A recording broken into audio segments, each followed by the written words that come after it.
Si la famille et les proches de Gérard Leclerc ont été très touchés par sa mort, brutale, le 15 août dernier après le crash du petit avion qu'il pilotait, si est tout un village, les Trois-Moutiers, qui est aujourd'hui sous le choc. Voisins, amis, copains d'un jour ou plus lointain ont donc souhaité venir lui rendre un dernier hommage ce jeudi, pour ses obsèques. Et certains ont laissé parler leurs souvenirs. C'était leur ami, un voisin serviable, qui, malgré une grande carrière à la télévision et à la radio, n'avait jamais pris la grosse tête dans ce petit village des Trois-Moutiers où il se sentait si bien. Ce jeudi, plus de 300 personnes avaient fait le déplacement pour les obsèques de Gérard Leclerc qui se sont déroulées dans la Vienne. Et si sa femme Julie, grande voix de la radio, et ses 3 enfants étaient devant le cortège, de nombreux anonymes ont tenu à lui rendre hommage.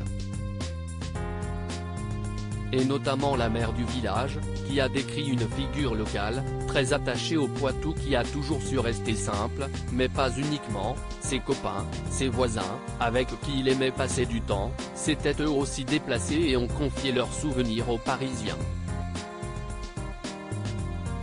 Ouest ce qu'il était gentil. Il était quelqu'un de formidable, avec qui j'ai passé énormément de bons moments, a notamment raconté Roselyne.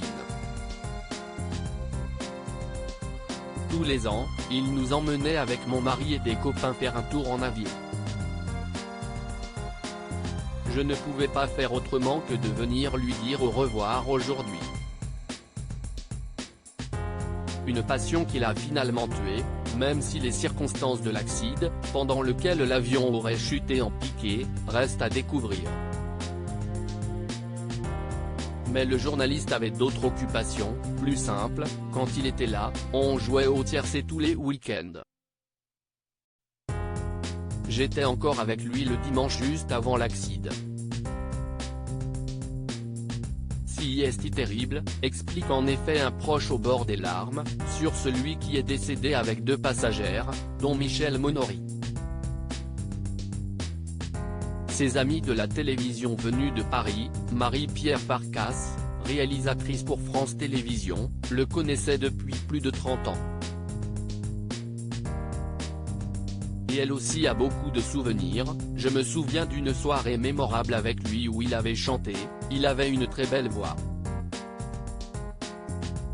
Gérard c'était un rire, quelqu'un qui sifflotait dans le couloir. En plus, il était droit, travailleur et respectueux.